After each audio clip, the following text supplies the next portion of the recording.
A child falls, a scraped knee, the shock of skin torn open by the world. For a brief moment, the child doesn't cry.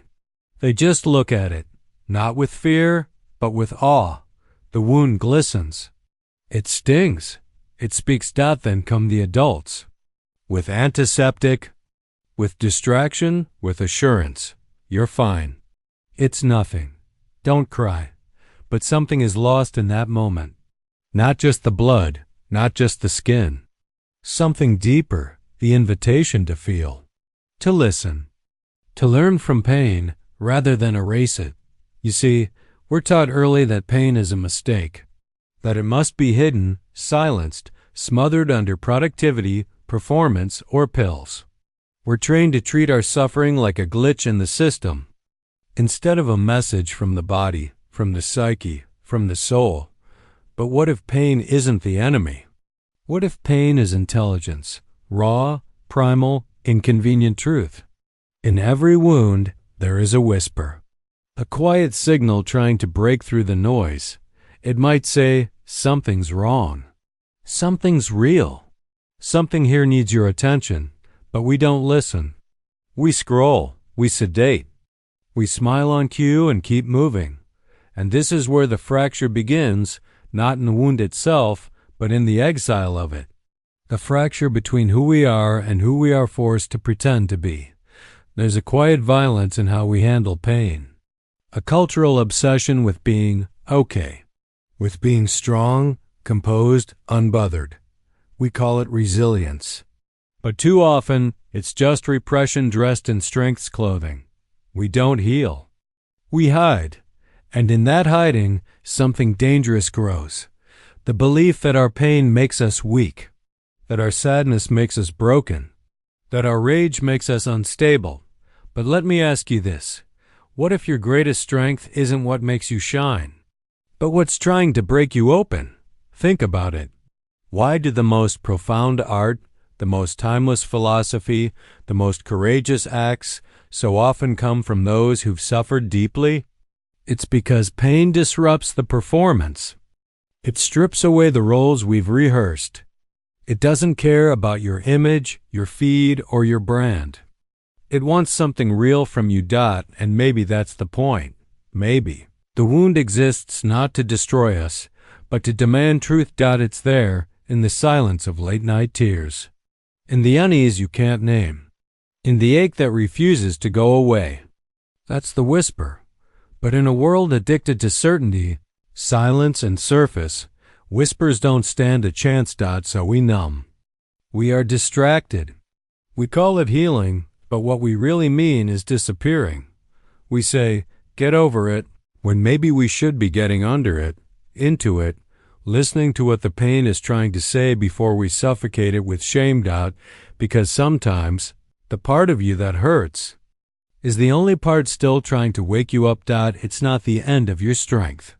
It's the beginning of a deeper kind, a strength that doesn't need to perform, a power that comes not from armor, but from exposure, from being honest, from flaw, being here. And so the question is no longer, how do I make the pain stop? But what is it asking of me? What does it know? That I've forgotten? There's a story we all start telling ourselves at some point, quietly and without realizing. The story says, if I want to be respected, I can't show weakness. If I want to succeed, I have to push through everything. If I want to survive this world, I can't afford to feel too much. And so we begin to construct something, a surface, a shield, a kind of self that looks whole, even when it's splintering. Underneath, we learn to smile when we're angry, to nod when we disagree, to pretend we're okay just to keep everything moving. It's subtle. Sometimes it even looks like confidence. But what really building is a mask. And we wear it everywhere. It happens in classrooms where vulnerability is mistaken for distraction. It happens in boardrooms where emotion is labeled unprofessional. It happens in families where strength is confused with silence. We start measuring our value not by our inner reality, but by how seamlessly we can keep up the performance. Show up. Push through. Don't let them see you bleed. Culture rewards it. The media glorifies it. From the self-made mogul who never complained to the influencer who packages every scar as a success story, we are bombarded with the illusion that strength is synonymous with invincibility. That struggle should be sanitized.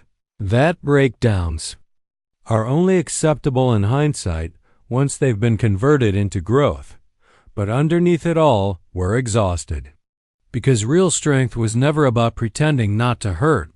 It was never about being untouchable. In fact, what we call strength today is often just a high-functioning form of fear. Fear of being seen. Fear of being judged. Fear of falling. Apart in a world that doesn't wait. How did we get here? The roots go deeper than just modern culture. The preference for rationality over emotion, for control over chaos, can be traced back centuries. During the Enlightenment, reason became king. Feelings, especially those that couldn't be measured or categorized, were deemed suspicious. This legacy lives on. Our institutions are designed to reward intellectual detachment and emotional restraint. Even therapy, in its most clinical form, sometimes teaches us to manage emotions rather than honor them. It's not just philosophical, it's psychological. Carl Jung once said, "What you resist not only persists, but will grow in." Size. When we suppress emotion, we don't eliminate it, we amplify it. The hurt doesn't disappear. It goes underground where it festers. Buried pain becomes anxiety. Repressed grief becomes rage. Denied sadness turns into numbness, and numbness into disconnection. And disconnection is the epidemic no one's talking about, because once you've worn the mask long enough, you start forgetting it's there. You confuse it with your actual face. You lose touch with what you really feel and begin living out a version of yourself that exists solely to meet other people's expectations. You become a performance of strength. Polished, competent, admired. And empty. But here's the paradox. The more you deny your pain, the more it controls you. The mask doesn't protect you from suffering.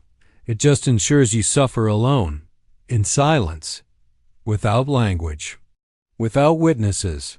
And that's exactly where shame thrives. Not in the pain itself, but in the secrecy around it. You were never weak for feeling deeply. You were human. The problem is that humanity has been edited out of what we call strength.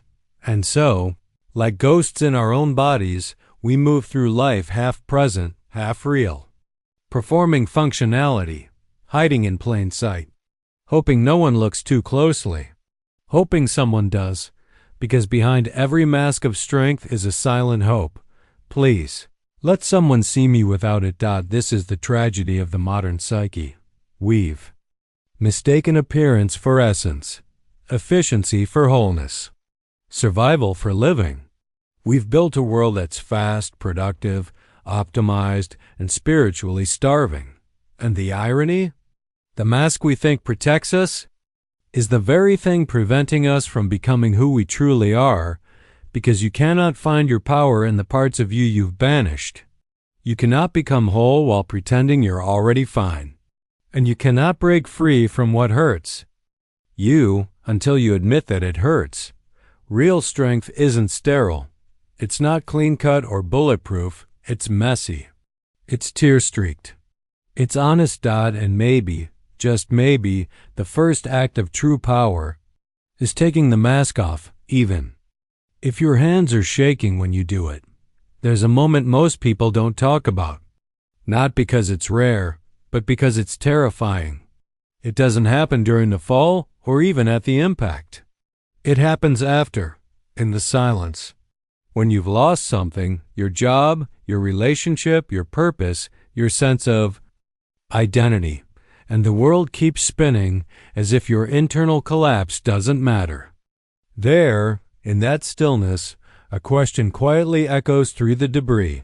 What now? Everything familiar has shattered. The life you knew, or thought you knew, is gone. You tried to get up, but nothing makes sense. The ground doesn't feel solid. The mirror doesn't feel honest. Even your thoughts seem like strangers. We call this brokenness. But what if that's the wrong word? What if what we call breaking is actually the moment when something deeper breaks through? This idea isn't new. Across time and culture, the most enduring philosophies and spiritual systems have recognized that suffering isn't just a detour, it's part of the path. In ancient initiation rites, tribes would simulate death, physical pain, isolation, loss as a way to strip the initiation of everything superficial. Only once the ego dissolved could a person be reborn into their real power. In myth, the hero's journey always includes a descent, the underworld, the abyss, the belly of the whale. It's never optional. Because the journey inward, the tith, confrontation with darkness, is where the transformation happens. Carl Jung called it the shadow, all the parts of yourself you've rejected, repressed, or denied. He believed that real growth isn't about chasing the light, but about learning to walk through the dark without flinching. The wound, in Jung's view, is not an obstacle. It's the portal. Viktor Frankl, imprisoned in Nazi concentration camps, witnessed human suffering in its rawest, most dehumanizing form. But even in that horror, he discovered something paradoxical. Those who found meaning in their suffering, no matter how small, were the ones most likely to survive. Pain, he realized, is not what breaks us. Meaninglessness is, and maybe that's what our modern culture has forgotten. In a world obsessed with fixing, optimizing, and upgrading, we've lost the art of sitting in the brokenness. We rush to label pain as a problem to solve rather than a message to decode. We want quick answers, simple solutions, and neat endings. But human beings don't work like that. We are not spreadsheets. We are not apps. We are ecosystems, complex, fragile, and unpredictable. Sometimes, the only way forward is through collapse. Because collapse doesn't mean failure. It means the old structure couldn't carry the truth anymore. And the truth as inconvenient. As it is, once out. Think of a building that cracks under pressure. To the casual observer, it looks like ruin. But to the architect, it's a signal. The foundation is faulty. The design is incomplete. Something must change. The crack is not the end of the story. It's the start of a deeper blueprint. The same is true for you. When your life falls apart, it's easy to believe that you're broken beyond repair. But what if the breakdown is an invitation? What if your sadness is not a flaw, but a signal? What if your rage isn't destructive, but sacred? What if the life that fell apart was never truly yours to begin with? There is a kind of power that only comes after the fall, a clarity that only arrives when everything else is stripped away. It doesn't look like confidence. It looks like humility. It doesn't feel like control. It feels like surrender. But in that surrender, something extraordinary happens. You stop pretending. You stop performing. You stop trying to fit yourself into a life that was never designed for who you really are. And slowly, something else begins to form. Not a return to who you were, but the emergence of someone you never knew you could be. A self that isn't held together by appearances. A self that doesn't need to be invincible to be powerful. A self that is scarred, yes, but also awake. Because here's the secret no one tells you. The people who truly embody wisdom, depth, and presence didn't get there by avoiding pain. They got there by walking straight through it, by letting it shape them, by refusing to numb it or sell it or turn it into content for likes. They let it burn, and in the ashes, they found something unshakable. So if you're in that place right now, lost, broken, hollow, know this: you are not at the end. You are at the beginning of something. You can't yet see the pain you feel is not proof of your weakness. It is proof that you are being initiated into a deeper kind of strength. Not the kind that wears armor. The kind that grows roots. The kind that doesn't shatter when the world changes, because it was never built on illusion in the first place. This is not your collapse. It's your opening. There's a reason we don't talk about our pain. A reason it feels safer to smile than to scream. It isn't just personal insecurity or fear of judgment. It's something much larger, a quiet architecture of control that runs underneath our culture. A system that doesn't need to censor your thoughts because it's already taught you which ones are too dangerous to think. And among the most dangerous of all, the thought that your suffering might mean something. We're taught to see pain as a personal defect, a failure of mindset, attitude, or effort. Struggle becomes a sign that you didn't optimize hard enough, that you failed to follow the rules of success laid out by a culture that sells happiness like a drug and treats discomfort like a disease. From childhood, we are programmed to believe that our value is measured by our usefulness, not our depth, not our questions, not our wounds, but our productivity, our performance, our compliance. And this belief system didn't evolve by accident. It has a function, because when people believe that their pain is a personal flaw, they stop questioning the system that causes it. This is how power hides, not by silencing the truth directly, but by convincing you that your suffering is your fault. You wake up depressed, but instead of asking what kind of world makes so many people feel numb and directionless, you assume something is wrong with you. You feel anxious in a job that demands constant availability, emotional detachment, and artificial enthusiasm, and rather than question the design of that system, you wonder why you can't just be more grateful. You scroll past lives curated to look effortless and complete, and instead of seeing the manipulation, you begin to doubt your worth. This is the silent genius of modern control. It privatizes pain. It takes collective dysfunction, economic instability, social disconnection, information overload, institutional betrayal, and converts it into individual self-blame. You don't burn out because the system is inhumane. You burn out because you didn't manage your time well enough. You don't feel isolated because the culture has traded community for competition. You feel isolated because you haven't meditated enough, journaled enough, or tried hard enough to love yourself.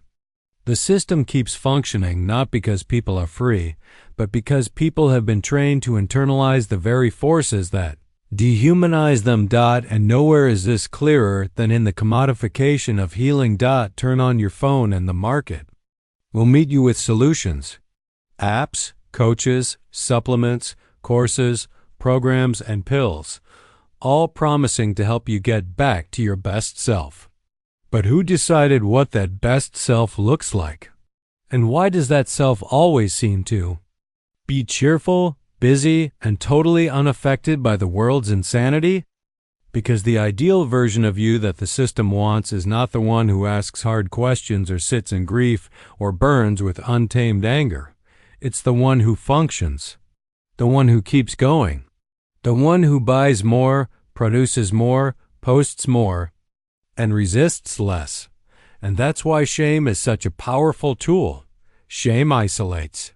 It tells you that your pain is too much, your sadness is inappropriate, your anger is unattractive, your trauma is inconvenient. Shame makes you apologize for being affected by reality. And once you start doing that, you no longer pose a threat to the machine.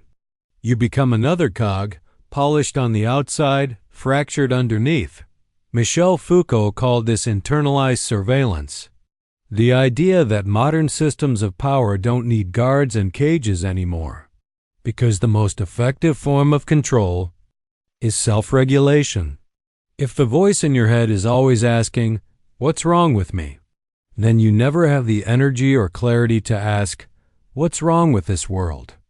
And that's exactly the point, because a society that rewards only the polished Self will punish anything that reminds people of what they've lost, their depth, their sensitivity, their capacity to say no.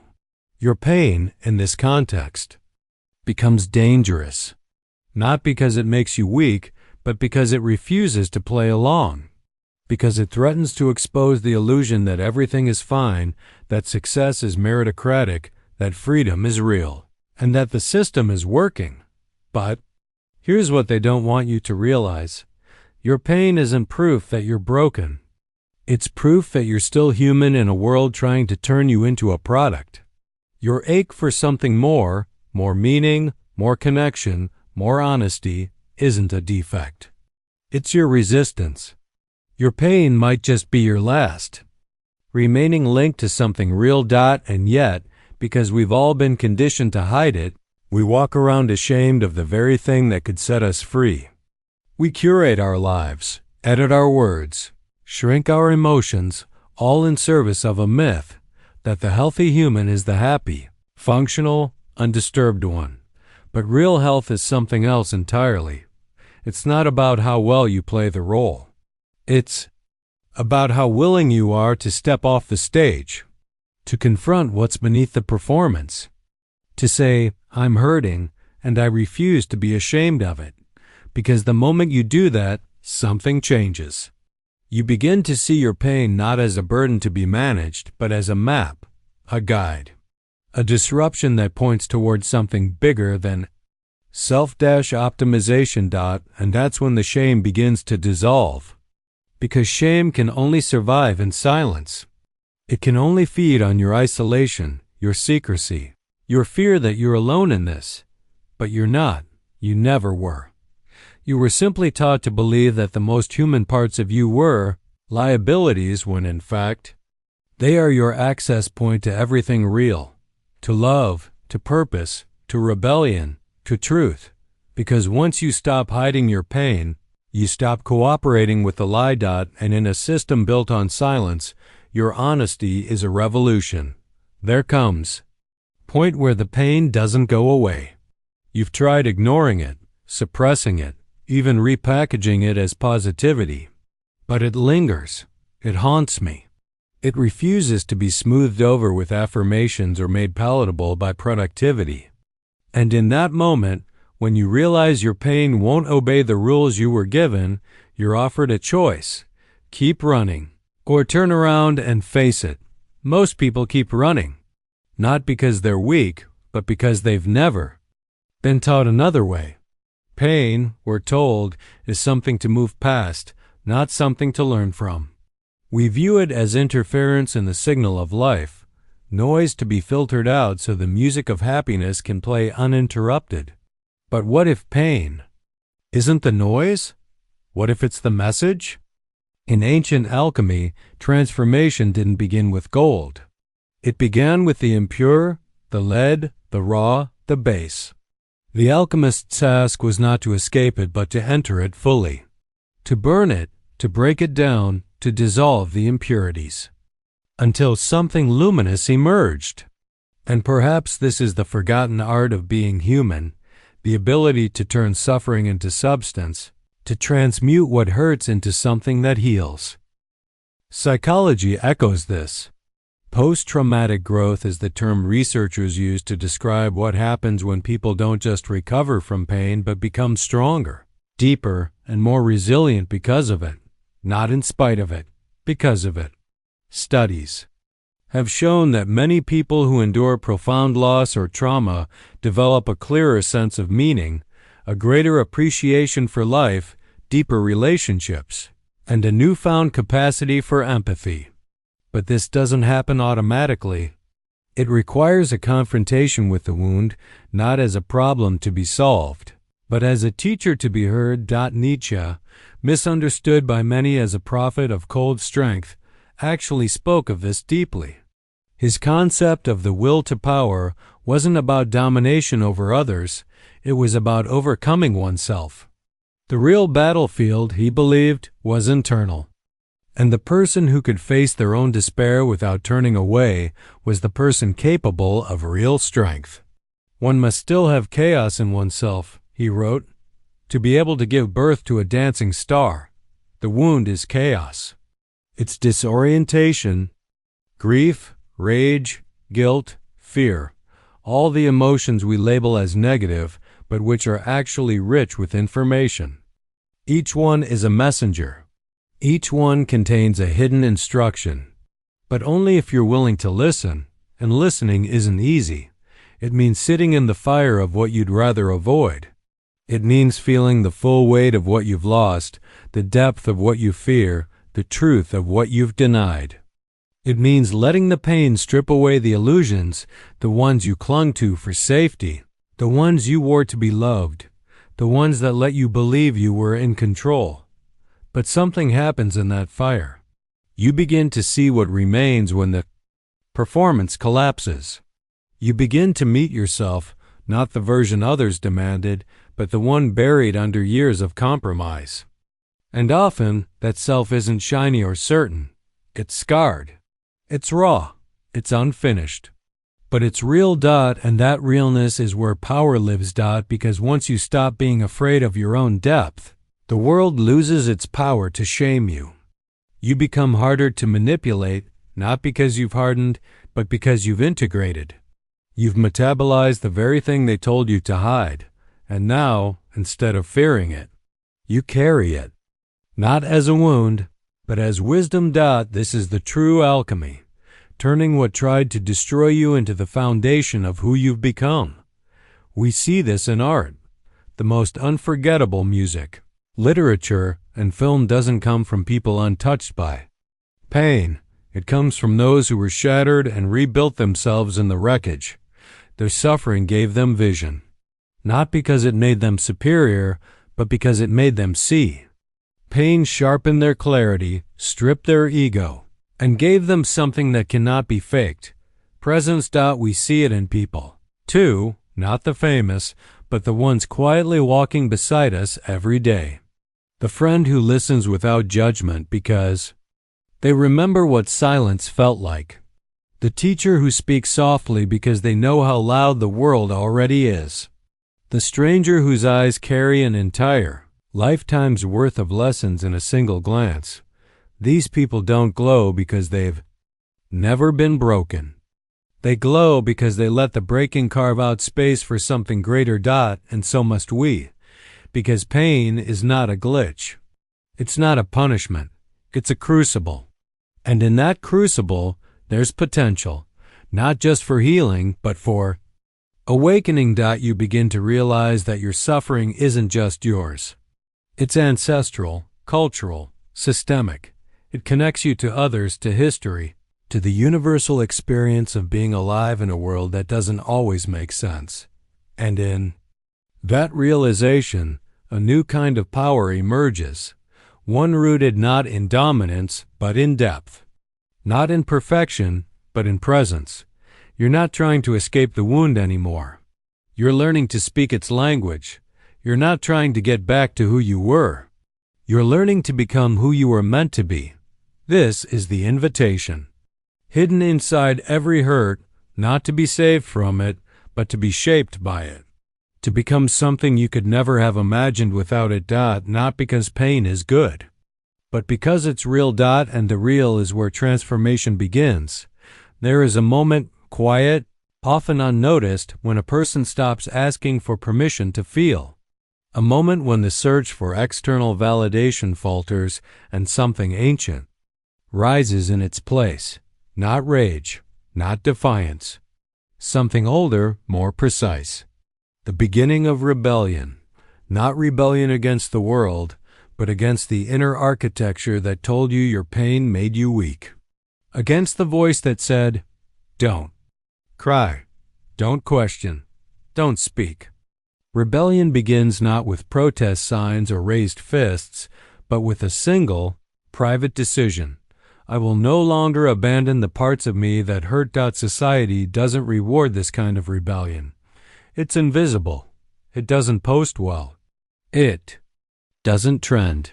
But it is the root of all real power, because it's the rebellion that reclaims your interior life from systems that taught you to be manageable. Because for years, maybe decades, your pain wasn't yours. It was colonized, diagnosed, silenced, brushed into acceptable narratives. You were taught to compartmentalize your trauma so you could function, perform, and produce. So you could make other people comfortable. You learned to smile while bleeding, to succeed while dissociating, to wear masks so convincingly that you started to forget what your face looked like beneath them. But repression always leaks. The more you hide what hurts, the more power it gathers in the shadows. And eventually, it begins to speak in other tongues. Anxiety, numbness, burnout, disconnection, addiction, illness. Your body becomes the messenger. Your relationships become mirrors. Your silence becomes a scream. And that's where the inner rebel enters, not as a villain, but as a liberator. The rebel is the part of you that refuses to be domesticated by trauma. The part that remembers what you loved before you were told who to be. The part that doesn't care how others perceive you because it has tasted something deeper than approval. Freedom. But freedom comes at a cost. To reclaim what hurts, you must be willing to revisit it, to touch the old wounds without flinching, not to reopen them, but to own them. Not as defects, not as liabilities, but as the very evidence that you've lived through what tried to erase you. This is not a call to dwell in pain or to romanticize suffering. It's a call to unshame it, to stop apologizing for your scars, to stop outsourcing your identity to systems that profit from your DICMP, OWERMENT, to stop performing the role of the healed, the normal, the fine, and begin embodying something far more real, the integrated self. In Jungian psychology, this is the return of the shadow. The parts of us exiled to survive, the anger we suppressed to be likable, the grief we swallowed to be strong, the voice we silenced to be accepted, begin to re-enter the psyche. And when they're welcomed, not as enemies but as allies, something astonishing happens. They bring power with them. Suddenly, you speak with clarity where you once hesitated. You hold boundaries that used to terrify you. You find language for feelings you once buried in distraction. You begin to move through the world with a kind of gravity, not louder but deeper. People notice. Some may pull away because your wholeness disrupts their comfort. Because a person who stops performing is a dangerous thing. It can't be marketed as easily. It can't be manipulated as easily. They no longer need to prove their worth by outshining their wounds. They've learned to shine through them. This is not rebellion for rebellion's sake. It's the rebellion that restores you to yourself. A quiet uprising against every story that told you your pain made you less. A refusal to contort your truth to fit into a culture built on avoidance. Because here's the paradox. The more you reclaim what hurts, the less it controls you. You begin to realize that the parts of you tried to fix were never broken. They were buried. And now unearthed, they are not obstacles to power. They are power, not polished, not packaged, but sacred. This is the rise of the inner rebel. Not a war cry, not a spectacle, a return. A remembering, a re-embodiment of everything that pain once tried to take away. And the most dangerous thing about a person who has reclaimed their pain is this: they no longer fear themselves, which means they can't be owned. Not by culture, not by systems, not by expectation. They have met their darkness and didn't run. They have held their shame and didn't collapse. They have made contact with the parts they were taught to erase, and now walk with them as guides. And in doing so, they have stepped outside the machinery of suppression and into the mystery of becoming whole. If pain can be power, then healing, real healing, is not just personal.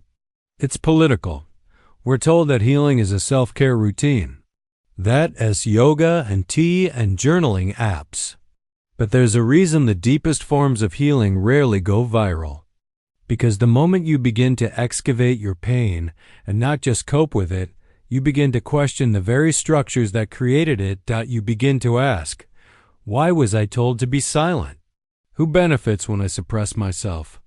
What kind of system thrives? When I am too distracted, ashamed, or exhausted to feel my own truth. Suddenly, healing isn't about returning to normal. It's about realizing normal was never neutral. You begin to see that pain was never just personal. It was systemic. Your burnout wasn't just about poor time management. It was the result of a culture that fetishizes productivity. Your anxiety wasn't simply a chemical imbalance. It was a rational response to a world wired to keep you uncertain and overwhelmed. Your shame wasn't innate. It was engineered. The systems we live in, economic, political, cultural, depend on disconnection. They need us to mistrust ourselves, to outsource our worth to brands, experts, institutions, to trade autonomy for comfort, to scroll instead of reflect, to consume instead of confront, to numb instead of feel, because a person who truly begins to feel not just pain, but everything it uncovers becomes uncontrollable. They start to see the invisible scaffolding, how advertising exploits insecurity, how school punishes nonconformity, how work extracts identity. They begin to notice how language itself is shaped to pacify truth, how therapy, when co-opted, can become another tool for adjustment, not liberation, how even healing, when commodified, becomes another market, and in that seeing, a shift happens. You stop asking, how do I fix myself? And start asking, who taught me I was broken? That question is dangerous. It doesn't just lead to empowerment. It leads to dissent, because if you're not broken, then maybe the way the world operates is. If your depression is not a failure but a signal, then maybe your despair isn't pathology, but protest. If your rage isn't a flaw, but a compass, then maybe it's pointing to something real, something rotten beneath the surface of what we're told is normal. This is why systems, whether consciously or not, resist real healing. Because true healing decentralizes power. It creates people who trust their intuition more than instructions. People who walk away from what doesn't align, no matter how lucrative or socially approved. People who no longer collapse under guilt, or fear their emotions, or believe that their wounds disqualify them from being whole. These people are not easy to manage. They are not addicted to approval. They are not eager to belong to systems that betrayed them. They ask questions that break illusions. And they act in ways that cannot be predicted by algorithm or controlled by shame. That's the threat. Because every institution, at its core, seeks stability. It wants continuity, not transformation. But pain, fully felt, is a force of disruption. It doesn't just want relief. It demands reckoning. And when enough individuals begin to reckon, to truly integrate the pain they were taught to hide, culture itself begins to change. That's why systems offer sedation, not healing, pills before reflection, entertainment before awareness, performance before presence. They want you functional, not fulfilled. They want your compliance, not your awakening. But once you've tasted the truth buried beneath pain, it's hard to go back. Once you've realized that your discomfort was a compass, not a defect, you start listening differently. You no longer chase the high of escape. You begin to seek the depth of return. To your body, to your story, to your voice, and you realize the parts of you that hurt were never the enemy. The real enemy was the system that told you to be ashamed of them. This is why your healing matters, not just to you, but to everything. Because when even one person refuses to abandon what hurts in them, something shifts in the collective fabric. A crack appears in the facade. A possibility emerges. A different future begins to whisper. and the systems that once seemed eternal, unchangeable, monolithic, begin to tremble, not because of violence, not because of chaos, but because you remembered who you were before you were told who to be, because you reclaimed what they hoped you'd suppress, because your pain becomes something they can no longer monetize or mute, because you became someone they can't control. What if pain wasn't just something to survive, but something that refines you? We live in a culture obsessed with becoming. Self-help tells us to upgrade. Social media tells us to perform. Capitalism tells us to compete. We are always trying to be something more or someone else, but rarely are we told that the very experiences we most fear, the ones we try to outrun or erase, might be the exact ones sculpting us into who we were meant to be.